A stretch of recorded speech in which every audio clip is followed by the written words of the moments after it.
오늘 우리가 읽은 본문 말씀이 있는 사무엘하 24장은 다윗의 인구조사에 대한 이야기와 그리고 다윗이 아라우나의 타작마당을 은 50세겔에 산 이야기가 이어져 있습니다.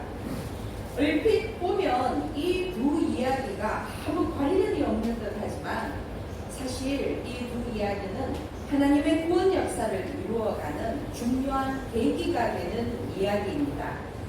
사무엘하 24장을 보면 먼저 다윗이 인구 조사를 하는 이야기가 나오는데 이 일은 다윗이 통치 말기에 저지른 범죄입니다. 왜냐하면 이때의 인구 조사는 하나님의 명령이 아닌 다윗의 독단적인 결정이었기 때문입니다.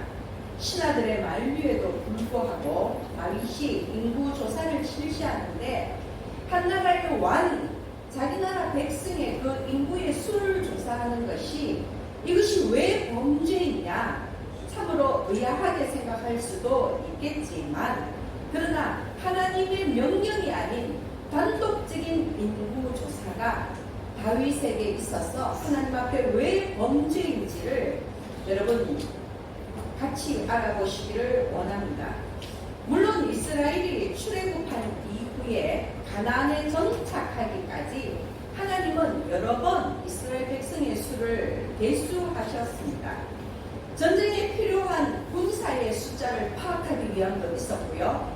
그리고 또한 이스라엘 백성들이 가나안에 정착하고 나면 그들 지파의 숫자대로 그 가나안 땅을 기업으로 받아야 하기 때문에 그 백성의 숫자는 분명히 필요했습니다. 인구조사가 필요했다는 것입니다. 그리고 무엇보다도 이 인구조사는 하나님의 약속대로 그 백성을 보존하시는 그러한 증거가 되었습니다. 놀랍게도 40년 광야의 여정 중에 전쟁과 질병에도 불구하고요. 출애굽한 이스라엘의 인구수와 가나안에 입성할 때의 인구수가 거의 비슷했다는 것 여러분 아시죠? 제가 설교로 이 말씀을 전해드린 적도 있는데 기록을 보면 1차 인구조사를 하고 난 다음에 무려 38년이 지난 후에 2차 인구조사를 합니다. 그런데 숫자는 불과 1820명만 감소했다는 것입니다. 장정만 60만 명이었습니다. 그러면 노인과 여자와 어린아이를 다 포함하며 이때 출애굽한 이스라엘 백성들의 수를 우리가 대략적으로 한 200만 명쯤 추정하고 있는데 거기서 38년이 지난 후에 1820명만이 줄었다는 것입니다. 여러분 한번 생각해 보십시오. 비가 내리지 않는 사막에서 물과 양식도 구할 수 없었습니다. 전적으로 하나님의 은혜에 의지해서 살아갈 수밖에 없는 그런 상황 속에서 이방인과 이방 족속과 많은 전쟁을 치러졌고 또한 하나님의 심판으로 인해서 열병에 걸려 24,000명이 죽은 사건도 있었습니다. 이스라엘 백성들이 모압과 미디안 여자들에게 미혹당하여서 그렇게 바알에게 제사를 지냈다가 하나님의 진노를 사서 연병에 걸려 천연병에 걸려 죽은 사건 그때에 무려 24,000명이나 죽었다는 것입니다. 그리고 또 1차 인구조사 때에 20세 이상 즉 출애굽 1세대라고 우리가 이야기를 하는데요. 여호수아와 갈렙을 제외하고는 이 출애굽 1세대들은 전부 광야에서 죽지 않았습니까? 그런데 이렇게 많은 사건이 있었음에도 불구하고 2차 인구조사 때에 1820명만 감소했다는 것 이것은 참으로 놀라운 일이라는 것입니다. 그리고 또한 이것은 하나님께서 그의 백성을 지키고 보존하신 증거라는 것입니다. 하나님께서 그의 백성을 하나님께서 그의 백성을 보존하신 증거의 하나가 인구의 수가 거의 비슷했다는 것. 수많은 사건 속에서도 1820명만 감소했다는 것입니다. 그것이 하나님께서 광야에서 이스라엘 백성들의 그 인구를 조사하신 이유 중에 중요한 이유 중에 하나였습니다. 그러나 다윗은 달랐습니다. 지금 다윗이 인구조사를 하는데 다윗의 인구조사는 하나님의 그런 뜻과는 상관없이 전쟁이 일어났을 때에 과연 군사력으로 전환될 수 있는 백성의 수가 얼마인지 알아보고자 인구조사를 했다는 것입니다. 전쟁의 때도 아닙니다.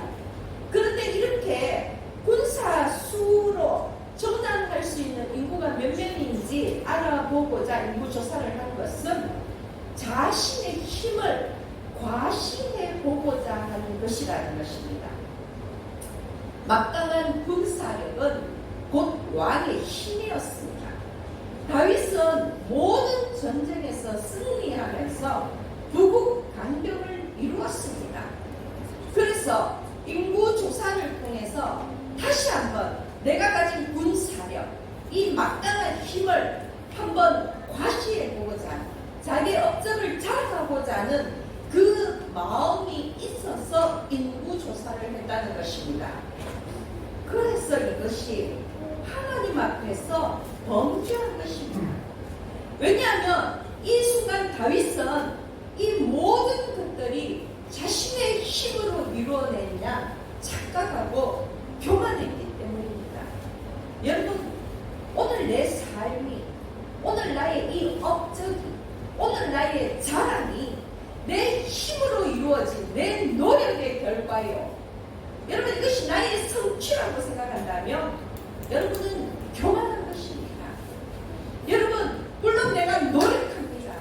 그러나 그 나의 노력 뒤에 정말로 내가 어떤 열매를 얻기 위하여서 그 열매를 허락하신 하나님의 그 은혜와 축복, 거기에 먼저 우선적으로 감사할 수 있어야 한다는 것입니다. 그리고 또 그것을 절대로 잊어서는 안 되는 것입니다. 그런데 다윗은 지금 이 순간 그 사실을 잊었으면 그 부국 강병이, 그 군사력이, 그 막강한 경제력이 마치 자신의 업적이냐 착각하고 교만해서 지금 자기의 힘을 드러내기 위해서 인구조사를 했다는 것입니다. 다윗이 아직 소년이었을 때에 그는 물맷돌로 블레셋 장수 골리앗을 쓰러뜨렸습니다. 모두가 두려워 떨 때에 그는 하나님을 의지하며 나아가서 블레셋을 물리친 것입니다. 그때 그는 여호와의 권하심이 칼과 창에 있지 않으며 전쟁은 여호와께 속한 것이라고 고백했지 않습니까? 또한 그가 정말로 오합지졸 같은 군사들을 데리고 주변의 열강을 쳐부수며 부국강경을 이룬 것이 그의 재능이었습니까? 그의 능력이었습니까? 그것은 오직 하나님의 은혜이며 다윗이 그러한 하나님의 은혜를 기대하고 하나님께 의지했기 때문에 가능한 일이었습니다. 그런데 그랬던 다윗이 지금 하나님의 은혜를 망각한 채 교만한 마음으로 인구조사를 한 것입니다. 자기의 업적을 과시하기 위해서 자랑하고자 하는 그 마음이 충만해서 하나님이 명령하시지도 않았는데 독단적으로 그런 결정을 한 것입니다. 그러므로 하나님의 명령 없이 자신의 능력을 과시하기 위한 다윗의 인구조사는 하나님을 거역하는 큰 죄인 것입니다. 명심하시기 바랍니다. 교만은 하나님을 대적하는 것입니다. 그래서 그것이 죄일 수밖에 없는 것입니다. 그러나 다윗 역시 불완전한 인간이었기에 통치 말기에 그의 마음이 느슨하여져서 그만 교만에 빠지고 죄를 짓고 말았습니다. 그런데 다윗의 범죄의 대가는 컸습니다. 여러분, 하나님 앞에 범죄하고 하나님 앞에서 죄를 지었는데 당연히 벌을 받는 건 아닙니까? 하나님 앞에 죄 지으면 하나님의 심판과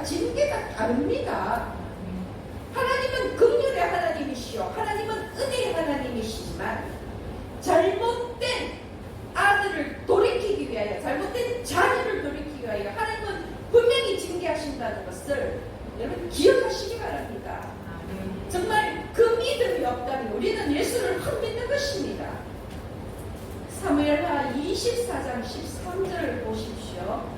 하나님은 다윗에게 너가 세 가지 재앙 중에 하나를 선택하라고 말씀을 하셨습니다. 다윗이 하나님 앞에 범죄했기 때문에 분명히 징계는 따르고 그 징계 중에 선택할 수 있게 하셨다는 것입니다. 첫 번째 징계는요, 이스라엘에 7년 동안 기근이 있는 것입니다. 두 번째는 다윗이 적에게 쫓겨서 석 달 동안 도망 다니는 위태로운 삶을 사는 것입니다. 세 번째는 이스라엘에 3일 동안 전염병이 도는 이 세 가지 재앙 중에서 하나님은 다윗에게 하나를 선택하라고 말씀하신 것입니다. 그런데 그 중에서 다윗은 전염병을 선택했습니다. 그 이유가 여호와의 손에 빠지고 사람의 손에 빠지지 않기 위해서라고 기록되어 있습니다. 이 말은요, 자신이 범죄한 그 대가를 사람에 의해서가 아니라 하나님의 직접적인 그 행하심에 의해서 그 대가를 치르고 싶다는 그런 뜻입니다. 즉 자신과 이스라엘 백성들의 운명을 전적으로 하나님께 맡기겠다고 하면서 3일 동안 이스라엘 전역에 전염병이 도는 것을 선택했습니다. 왜냐하면요, 이 당시 사람들은 전염병이 불치의 병이었습니다. 이러한 불치의 병은 오직 하나님의 징벌로만 가능하다고 생각했기 때문에 다윗이 3일 동안 전염병이 도는 것을 선택했다는 이것은 하나님께 나의 생명까지 맡기겠다는 것입니다. 하나님께 나의 모든 것을 맡기겠다는 것입니다. 다윗은 비록 순간의 교만으로 인해서 인구조사를 실시하는 죄를 지었지만 즉시 깨닫고 오직 하나님께서 하시라고 하나님의 징벌을 감내하겠노라고 그렇게 3일 동안 전염병이 도는 것을 선택한 것입니다. 살든지 죽든지 하나님의 손에 맡기겠다는 것입니다. 하나님의 말씀대로 즉시 이스라엘에는 전염병이 퍼졌고요. 이 순간에 죽은 자가 7만 명이었습니다.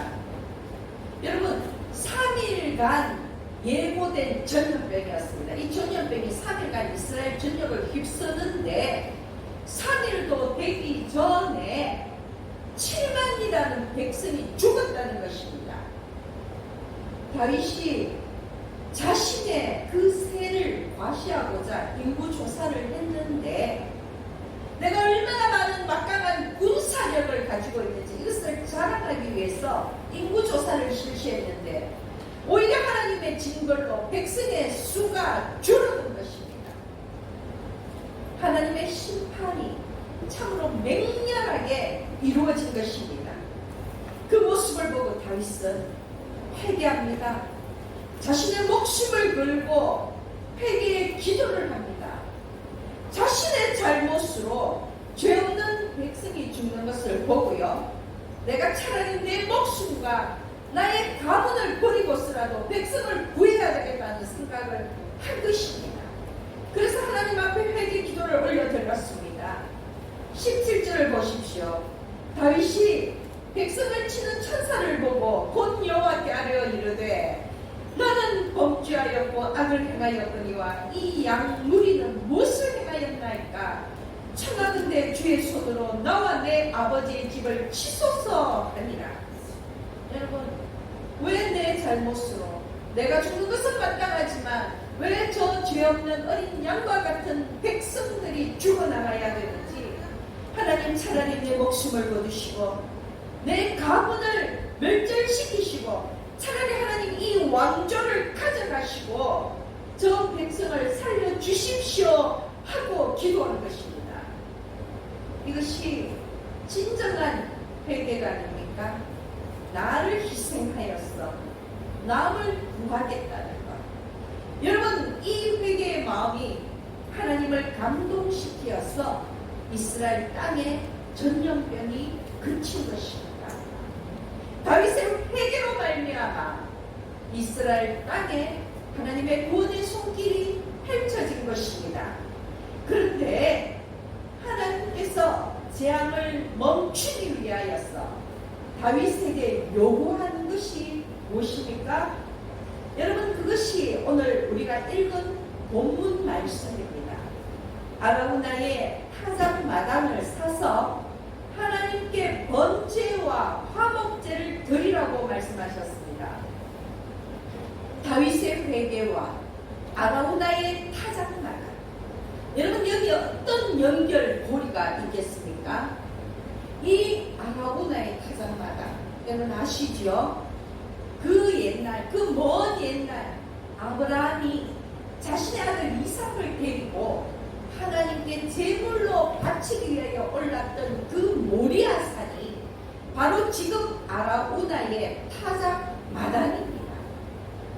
다시 말씀을 드리면요, 이삭이 죽느냐 사느냐, 제물로 바쳐지느냐 아니냐, 그 삶과 죽음의 분기점에서 하나님이 죽음에서 생명으로 돌리신 곳이 바로 모리아산, 지금 아라우나의 타작마당이라는 것입니다.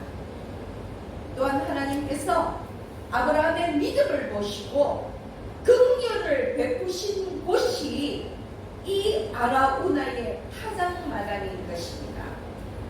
하나님이 다윗에게 이곳에서 제사를 지내라고 하신 이유, 하나님과의 관계를 회복하는 화목제와 자신의 죄를 사하는 번제를 드리라고 말씀하신 그 이유가 무엇이겠습니까? 먼 옛날 그 이삭을 죽음에서 생명으로 거두신 그 하나님이 오늘 이 시간 다윗을 죽음에서 생명으로, 이스라엘을 죽음에서 생명으로 건지시겠다는 바로 그 증표를 드러내신 것입니다. 그것이 아라우나의 타작마당입니다. 범죄한 자를 용서하시고 화해하시고 긍휼을 베푸신 장소가 바로 아라우나의 타작마당이라는 것입니다.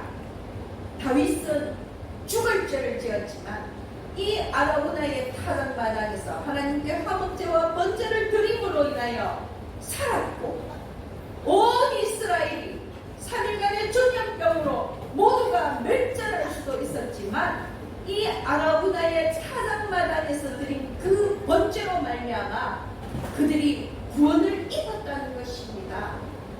그것이 바로 아라우나의 타작마당입니다. 그런데 또 한 가지 중요한 사실은 훗날 이곳에 바로 솔로몬의 예루살렘 성전이 건축되었다는 것입니다. 여러분, 그 옛날 모리아산이 지금 다윗이 번제를 드리는 아라우나의 타작마당입니다. 또한 이 아라우나의 타작마당이 다윗이 그토록 고대했던 하나님의 성전이 서는, 하나님의 그 예루살렘 성전, 솔로몬의 성전이 서는 바로 그 장소라는 것입니다. 하나님의 그 구원 역사의 연결고리를 아시겠습니까, 여러분? 역대하 3장 1절을 보면 이런 말씀이 있습니다. 솔로몬이 모리아산에 여호와의 전 건축하기를 시작하니 그곳은 전에 여호와께서 그의 아버지 다윗에게 나타나신 곳이요 여부스 사람 오르난의 타작마당에 다윗이 정한 곳이라. 오르난은 히브리식 표기법이기 때문에 이 오르난과 아라우나가 동일 인물입니다. 여러분 보십시오. 다윗이 회개의 결과로 사들인 이 아라우나의 타작마당에서 하나님께 화해의 번제를 드리고 이곳에 하나님의 긍휼이 임해서 이스라엘의 전염병이 그치고 구원이 임했습니다. 그런데 바로 그곳에 다윗이 그토록 원했던, 그토록 짓고 싶었던 하나님의 성전이 세워졌습니다. 다윗의 회개가 있는 그곳에, 하나님의 구원이 임한 그곳에 솔로몬의 성전이 세워졌다는 것입니다. 명실상부 그것이 바로 성전의 존재 아닙니까? 하나님의 긍휼과 구원, 여러분, 그리고 목숨을 건 회개, 그것이 바로 성전의 존재의 이유라는 것입니다. 성전은 지은 죄를 하나님 앞에 회개하고 하나님의 긍휼을 구하는 것입니다. 성전은 하나님과 화해하는 것입니다.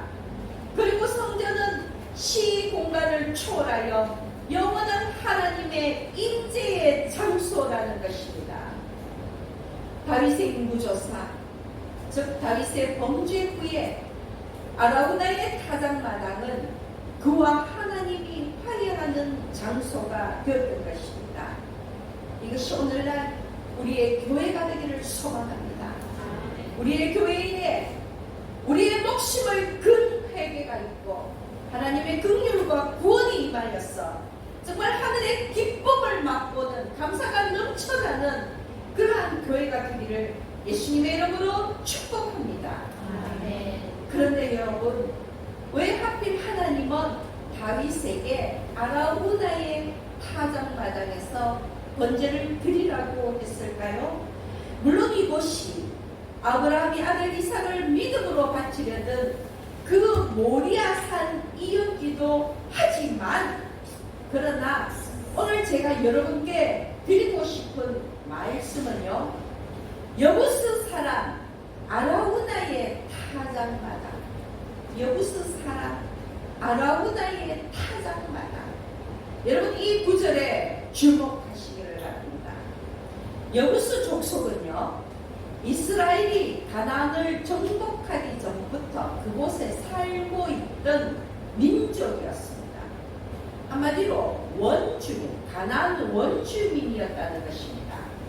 물론 아주 오래전 옛날에 이곳이 모리아산이었지만 이것이 가나안 원주민 여부스 족속의 터전이었다는 것입니다. 그런데 이곳에 훗날 솔로몬의 예루살렘 성전이 세워져야 하는 것 아닙니까? 그래서 하나님께서는 다윗을 통해 은 50세겔의 값을 지불하고 이 땅을 온전히 사들인 것입니다. 이 모든 계획들은 지금 이곳에 솔로몬의 성전이 선다는 것은 어느 날 갑자기 이루어진 것이 아니라 하나님의 원초적인 계획이었습니다. 그래서 이곳 모리아산에 아브라함이 이삭을 제물로 바치기 위하여 올라갔던 것이고요. 이삭이 우리 예수 그리스도의 모형이라고, 예표라고 우리가 알고 있지 않습니까? 그리고 이곳에 솔로몬의 성전이, 하나님의 그 예루살렘 성전이 세워져야 합니다. 그렇기 때문에 이 아라우나의 타작마당은 하나님의 것이 되어야 한다는 것입니다. 이스라엘의 것이 되어야 한다는 것입니다. 이해하시겠습니까, 여러분? 지금 이 땅은 여부스 족속 아라우나의 땅입니다. 이방 족속의 땅이라는 것입니다. 그런데 하나님께서 다윗을 통해 은 50세겔의 값을 지불하고 그 땅을 사드림으로 인해서 이 땅은 다윗의 것이 되었습니다. 다시 말씀을 드리면 이 땅의 소유주는 이방 족속에서 이스라엘로 바뀐 것입니다. 여러분, 이 모든 것들이 훗날 솔로몬 성전이 세워지기 위한 절차라면 하나님의 세심하심이 실로 놀랍지 않습니까?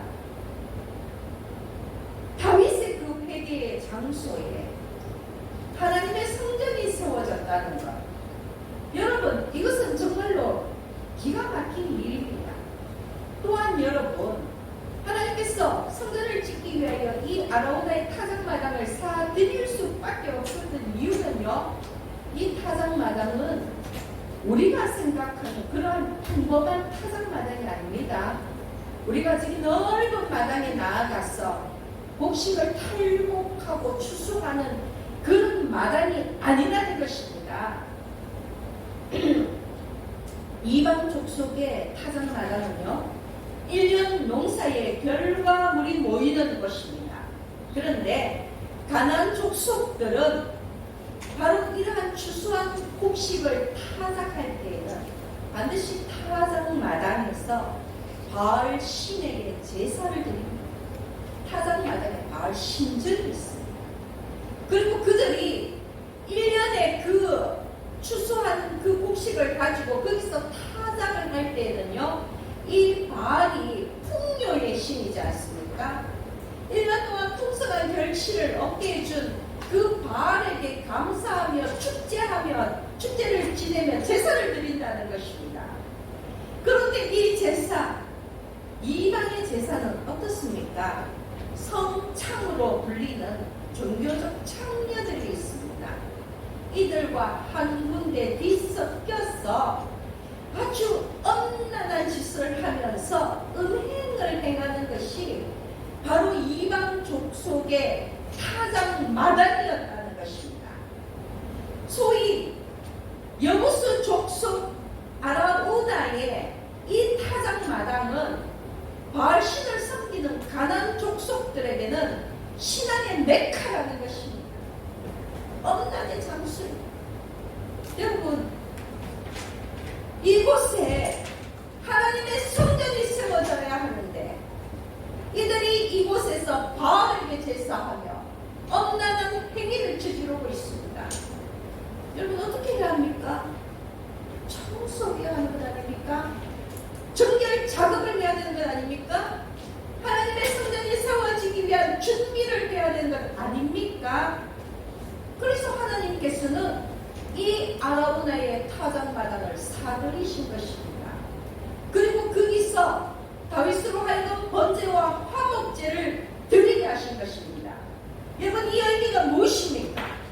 아라우나의 타작마당, 이 이방의 땅, 가나안 족속의 그 신앙의 메카가, 그 중심지가, 그 주인이 이방에서 이스라엘로 바뀌었다는 것입니다. 그 주인이 바알에서 하나님으로, 여호와 하나님으로 바뀌었다는 것입니다.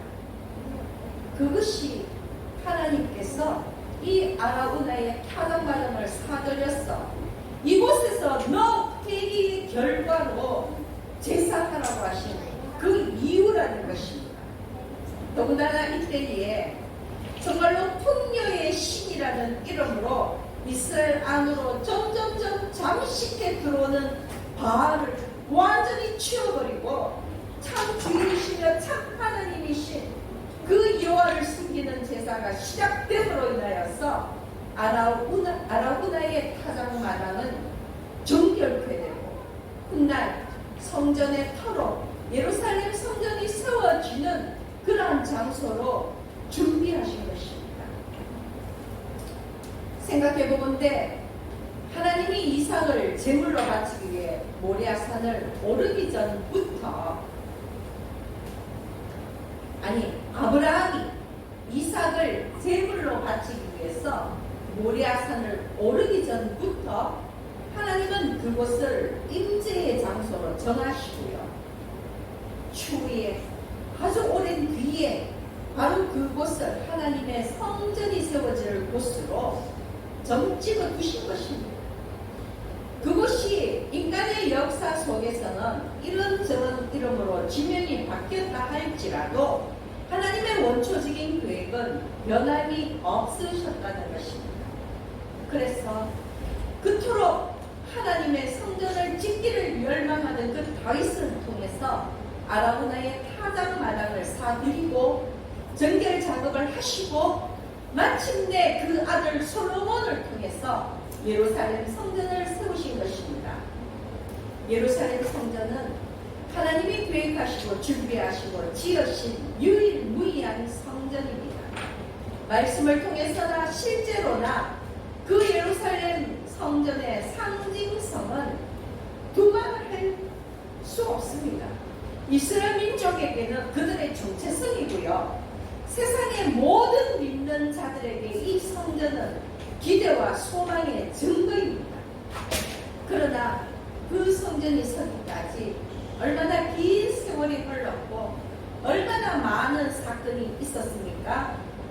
그럼에도 불구하고 성경을 통해서 우리가 깨달은 것은 세상을 구원하고자 하는 하나님의 의지가 변함이 없으셨다는 것입니다. 하나님은 반드시 이루신다는 것입니다.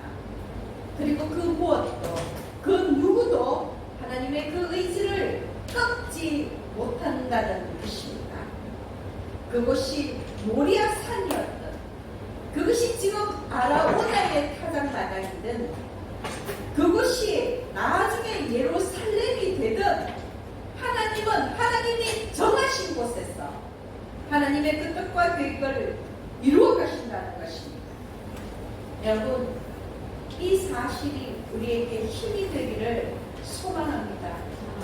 하나님은 그 의지가 변함이 없으시고, 하나님은 그 계획을 반드시 이루신다는 그 사실, 그것이 오늘 지금 이 아라우나의 타작마당에 또 하나의 중요한 의미라는 것을 마음에 새기시기를 원합니다. 우리의 마음속에 자리하고 있는 우리 교회에 대한 기대와 소망, 그것 역시 우리를 향한 하나님의 변함없는 의지임을 믿으십시오. 그 하나님의 의지가 우리와 우리 교회를 통해서 실현되기를 원합니다. 참으로 우리의 교회가 비록 작고 연약한 듯 보이지만 그 작은 불꽃이 큰 불을 일으키는 것처럼 성령의 역사가 임하는 그러한 교회가 되기를 소망합니다. 다시 한번 말씀을 드립니다. 왜 아라우나의 타작마당이어야만 했습니까? 하나님의 성전은 하나님이 원하시기만 하면 다른 곳에 세울 수도 있습니다. 그러나 그곳이 하나님께서 처음부터 계획하신 곳이었기 때문입니다. 하나님의 근본적인 그 계획이 있었던 곳이기 때문입니다. 또한 우리가 이곳에서 함께 웃고 울며 함께 예배드리는 이 모든 일들 역시 이곳에서 있어야 할 일이었기 때문에, 하나님의 계획이었기 때문에 우리가 지금 이곳에 있음을 기억하시기 바랍니다. 그러므로 정말로 우리 교회가 하나님이 반드시 우리 교회를 통해서 우리가 소망한 대로, 우리가 기대한 대로 하실 일을 하실 것이라는 것을 믿습니다. 끝으로 다시 한 번 더 당부드립니다. 여러분, 솔로몬의 예루살렘 성전은요, 제가 이스라엘의 정체성이요, 우리 기대와 소망의 증거라고 말씀을 드렸는데, 이 예루살렘 성전이 솔로몬의 부와 영광으로 세워진 것이 결코 아니라는 것입니다. 하나님의 뜻과 계획 속에서 하나님이 하신 일입니다. 아브라함의 믿음과 다윗의 회개와 또한 그곳을 지나가는 수많은 믿음의 선진들의 그 희생과 헌신으로 세워진 것입니다. 이름 없는 자들의 수많은 발자국이 찍혀서 이루어진 것이라는 것입니다. 오늘 우리 마음에 품은 우리의 교회 역시 우리의 믿음과 헌신과 회개의 터 위에 세워져야 합니다. 여러분, 오늘 이 말씀을 마음에 새기시고요, 날마다 하나님 앞에 겸손하시고 지은 죄는 곧바로 회개하시고 주의 교회를 사랑으로 섬기며 날마다 주께로 진일 보시기를 예수님의 이름으로 축원합니다.